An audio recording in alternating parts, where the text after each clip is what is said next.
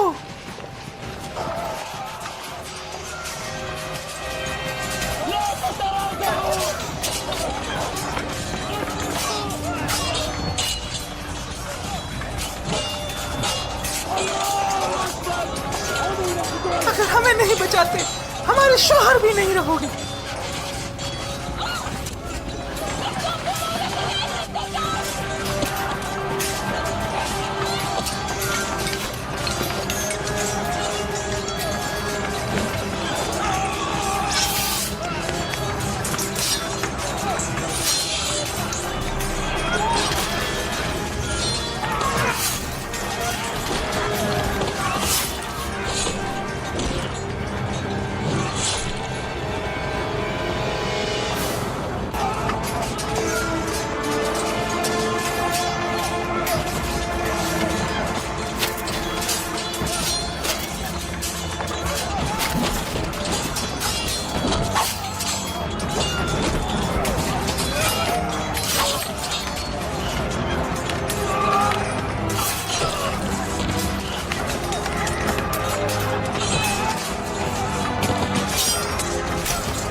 दरमियानी फौज को लड़ने का हुक्म दो और इक्रिमा से कहो कि वो दाहिनी तरफ से आए।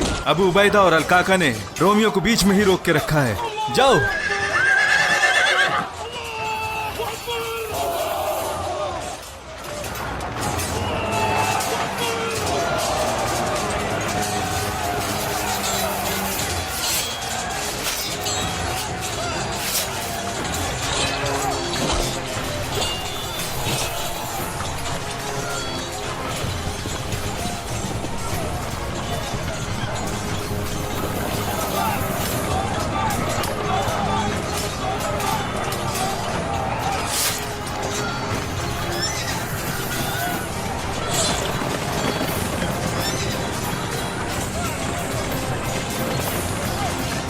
सब्र रखो अल्लाह के बंदो, अल्लाह ताला सब्र रखने वालों के साथ है, इन्हें भागने मत देना।